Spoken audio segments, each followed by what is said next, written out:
One of the most common questions we've ever received is how to minimize the cupping of deck boards. I'm sure that you've probably seen this somewhere in your experience where boards go down, they look perfectly flat, and then a year later as they dry out, you end up with cupping happening and water filling in and pooling in there. And of course that really weakens the board and it sets it on a path to ultimately rotting and deteriorating.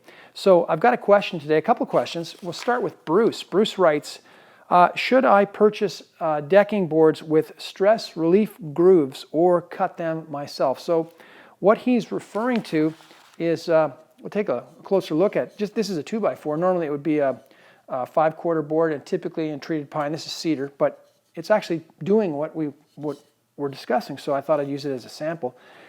You'll see here that the bark side of the board would be here and the grain lines are running in this radial direction, and this would be what we would call a flat grain cut. When you mill a piece of timber, you can mill it in various ways, and this just happens to be, this particular style of cut would be a flat grain cut, and it's what you're most commonly going to see on the market. You will see quarter grain cuts, but of course it's actually, when you break down how the log is cut, you actually get less yield from a log when you cut quarter grain, so they don't often do that, but they're really fantastically stable.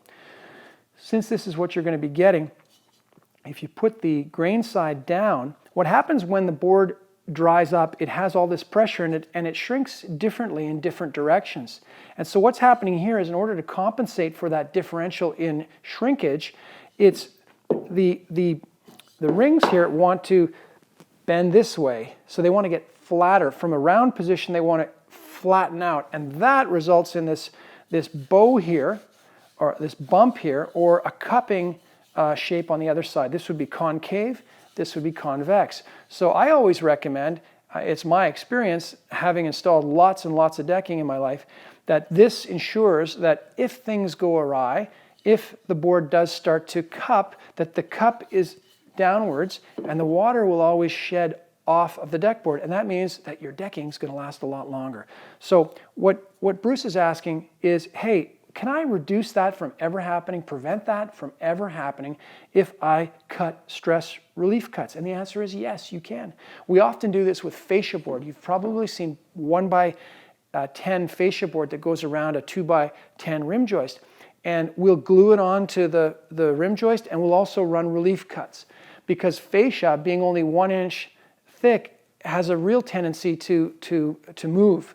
And that's a great technique. So I would recommend that. But the thing is that you are going to have to probably do this yourself on a table saw.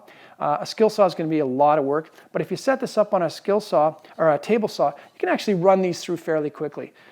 You know, so what's the cost-benefit analysis of this? Well, if you do this, yeah, I'm sure you're probably going to eliminate the chance that this will ever cup. But there's going to be lots of boards that won't. So you would have spent all that time on those boards anyway.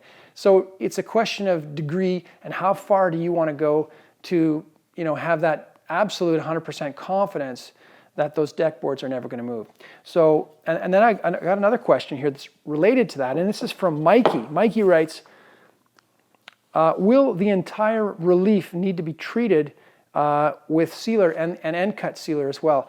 And so the answer to that is, well, again, it's a question of degree. If you do that, yes, it'll be even better. Because if you just stain the top of the board and you don't stain the ends, well, the ends is where all the capillary action takes place, and you're going to get lots of ambient humidity and water coming in and out over the course of a season, and you will see movement.